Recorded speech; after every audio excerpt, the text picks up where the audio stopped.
L'histoire commence à l'été 2000, dans le sud de la France. Un groupe d'adolescents occupe ses longues soirées estivales depuis plusieurs jours en pratiquant des séances de spiritisme.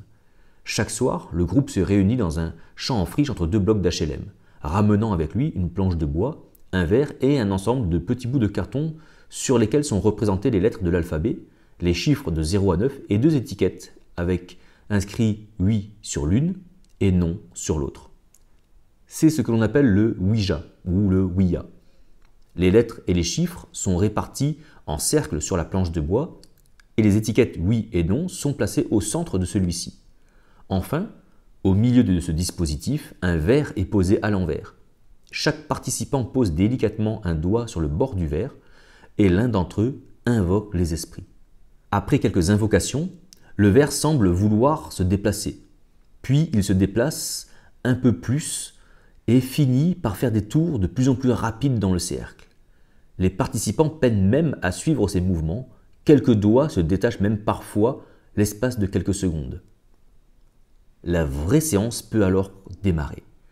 Chaque participant y va de sa question. Au début, l'on pose à l'esprit présent des questions dont on connaît la réponse, comme pour tester les connaissances de l'entité. Si le test est validé, alors arrivent les questions plus prophétiques, mais surtout plus farfelues. On demande les numéros du loto, qui aura son permis de conduire en premier, qui aura son bac ou ne l'aura pas, et quelle fille est secrètement amoureuse de l'un des participants. Les séances se déroulent dans un esprit d'amusement et les adolescents ne prennent pas cela au sérieux. C'est pour rire. Un soir, le groupe trouve un cabanon abandonné au milieu d'un champ, un peu à l'extérieur de la ville pour y faire leur grande soirée de spiritisme et y convie quelques invités supplémentaires. La séance se déroule comme d'habitude, mais un des participants va poser cette étrange question à l'esprit. À quel âge vais-je mourir ? Pendant quelques secondes, une sorte de gravité tombe sur le groupe, on sent que certains sont gênés par cette question, on rigole moins. Le verre se dirige alors vers le chiffre 3, puis le 7. 37 ans sera l'âge auquel cette adolescence va mourir, selon l'entité spirituelle présente. Mais le principal intéressé rigole et continue. De quoi vais-je mourir ? Le verre se déplace et indique le mot « voiture ». Quelle marque sera la voiture dans laquelle je vais mourir ? À nouveau, le verre indique très nettement les lettres B, M et W. D'accord. Et à quelle vitesse aura lieu mon accident dans cette BMW ? 2, 3 et 5 sont les chiffres devant lesquels le verre marque une pause. D'accord. Donc je vais mourir à 37 ans dans une BMW lancée à 235 km/h. À la fin de cette question, le verre se précipite vers l'étiquette. Oui. Les participants sont partagés sur ce qu'il vient de se passer. Était-ce judicieux de poser ce type de questions ? L'adolescent en question se moque des réponses. Pour lui, tout cela est rigolade. Et c'est si loin, 37 ans. Ce sera dans longtemps, ce sera en 2020. Ce sera la dernière séance de spiritisme du groupe. Nous sommes en 2014. Le groupe d'adolescents s'est disloqué il y a maintenant plusieurs années, chacun ayant fait sa vie. Certains se sont mariés, ont eu des enfants. C'est le cas de celui qui doit mourir à 37 ans. D'ailleurs, ce n'est plus que dans 6 ans maintenant qu'il doit mourir. Que devient-il ? Il est devenu chrétien évangélique. Depuis 4 ans, il fréquente des assemblées pentecôtistes et se passionne pour tout ce qui est la fin des temps, la démonologie et tout le fantastique religieux auquel on puisse penser. Il a une vie paisible avec femme et enfants, un bon travail, une bonne santé et ne se rappelle absolument plus de la prophétie faite sur sa vie en 2000 lors de la fameuse séance de spiritisme. Mais alors qu'il est confortablement installé dans le canapé d'une maison de vacances pendant l'été 2014, regardant une étape du Tour de France à la télé, le souvenir de cette malédiction de mort lui revient soudainement à la mémoire et lui fait ressentir une immense angoisse. Comme si le fait de reprendre conscience de cette information la rendait réelle. Il y pense chaque jour, se demandant si vraiment sa vie va s'arrêter dans 6 ans. À son retour de vacances, il en parla à son pasteur, qui le rassura, en lui listant tous les témoignages de chrétiens qui ont conjuré le mauvais sort grâce à leur foi dans le Seigneur Jésus-Christ. Cet argument le rassure l'espace de quelques jours. Mais l'angoisse revient à la surface. Pendant 5 ans, il va lutter intérieurement avec cette croyance, selon laquelle, en 2020, il va mourir d'un accident de voiture. Mais y croit-il vraiment ? Difficile à dire. Il se projette dans le futur avec l'achat d'une maison. continue de faire des plans de carrière professionnelle, est-ce qu'un homme convaincu de mourir dans quelques années, quelques mois, pourrait se projeter autant? Certainement pas. Car il ne s'agit que d'une croyance encore en surface. Mais si rien n'est fait, celle-ci va prendre racine et passer de croyance à conviction. Et alors, convaincu de sa mort prochaine, il vivra comme un condamné à mort. Il vivra ce qu'il croit au plus profond de lui.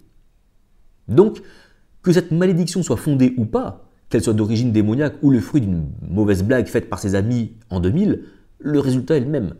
La croyance lui dicte sa vie. En 2000, il ne croyait pas à tout cela. La malédiction n'avait pas eu de pouvoir sur lui. Mais plus tard, croyant désormais au spirituel, aux démons et autres, cette malédiction prenait une toute autre ampleur, elle commençait à devenir réelle. Son combat intérieur était en fait un combat d'arguments. Les arguments qui pouvaient lui faire croire que la malédiction était vraie et qu'elle allait de toute façon se réaliser faisaient face à ceux qui pouvaient lui faire croire que tout cela n'était que foutaise ou que sa foi en Jésus le préserverait de tout malheur. Tout se jouait dans l'intellect. C'est l'argument qui serait le plus rationalisé qui l'emporterait et qui donc prendrait vie en lui. Cette lutte intérieure était si violente qu'elle déclenchait des crises de panique, puis des troubles anxieux généralisés. Les prières pour que tout cela cesse ne fonctionnaient pas.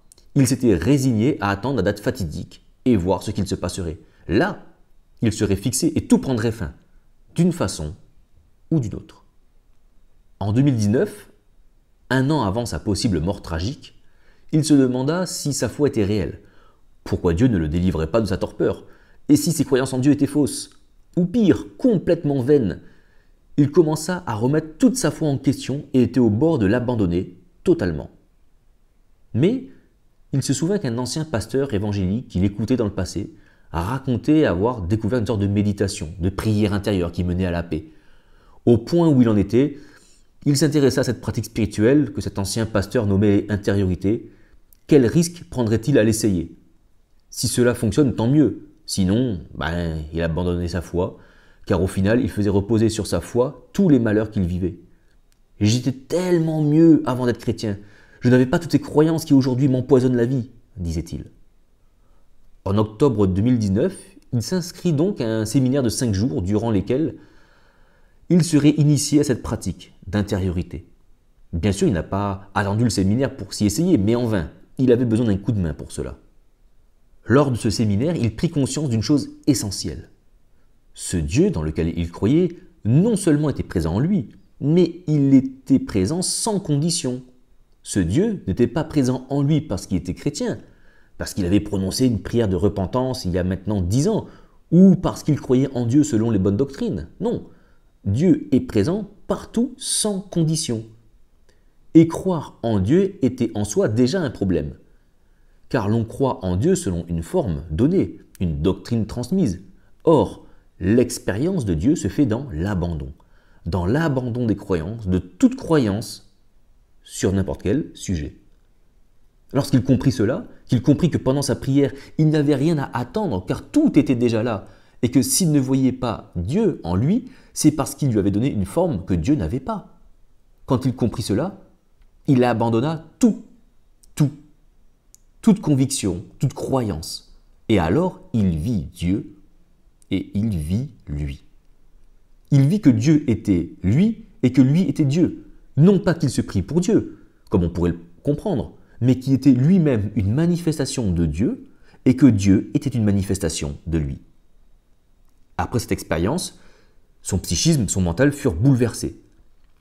Pendant plusieurs semaines, c'était très compliqué dans sa tête. Et puis, tout se remit en place, tout reprit son chemin et tout fut de nouveau ordonné. Et la paix était vivante en lui. Il n'avait plus peur de monter dans une BMW, il savait qu'il ne mourrait pas à 37 ans, il le sait d'autant plus qu'il a maintenant 40 ans et qu'il vous raconte cette histoire.